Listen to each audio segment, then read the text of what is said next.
तर नमस्कार मित्रांनो, आजचा जो भाग असणार आहे कॉन्स्टेबल मंजू या मालिकेच्या आजच्या एपिसोडमध्ये, त्या ठिकाणी जो बलम्या असतो तो येतो आणि कवीला बोलतो, "काय गं कवी, कुठं आहे सत्यदादा?" तर कवी बोलते, "तुला माहिती नाही का सत्यदादाला मंजू वहिनीनं आतमध्ये टाकलंय."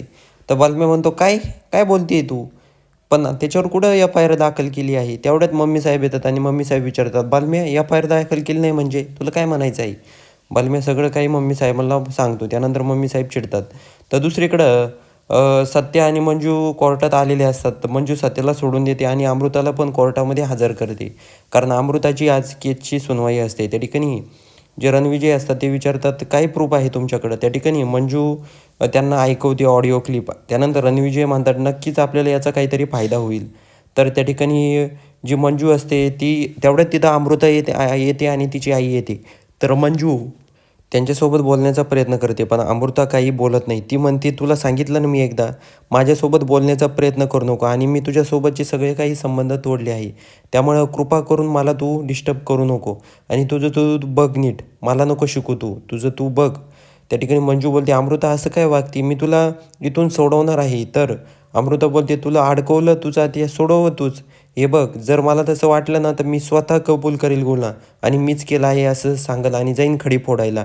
त्या ठिकाणी सत्या ओरडतो आणि म्हणतो, "अमृता, काही पण बोलू नको रागामध्ये आणि मला विचारल्याशिवाय काहीही बोलायचं नाही आहे तुझं आणि जे कोर्ट विचारेल तेवढंच हाला हा कर. बाकी जास्त शहाणपण नको करू." तर अमृता हो बोलते आणि त्या ठिकाणी जज येतात आणि विचारतात, "केस सुरू करा." त्यानंतर वकील म्हणतात, "आमच्याकडे एक ठोस पुरावा आहे." त्या ठिकाणी जज विचारतात, की "हा गुन्हा तुम्हाला सर्वांना मंजूर आहे का?" तर सर्व पोरं नाही, नाही म्हणत असतात.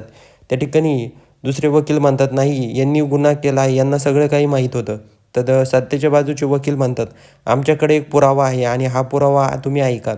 त्यानंतर जज तो पुरावा ऐकतात आणि जज ऐकल्यानंतर म्हणतात, "हे तुमचाच आवाज आहे का?" ते व्यक्ती म्हणतात, "नाही, नाही, ही आमची ऑडिओ क्लिप नाही आहे. आमचा आवाजच नाही हा आणि यांना सगळ्यांना माहीत होतं. आम्ही यांना सगळ्यांना सांगून हा गुन्हा कबूल केला होता. त्यामुळे तुम्ही असं करू शकत नाही." तर त्या ठिकाणी अमृताला खूप राग येतो आणि ती त्यातल्या एका मेन माणसाची गचंडी धरते आणि तिथंच त्याला मारायला लागते.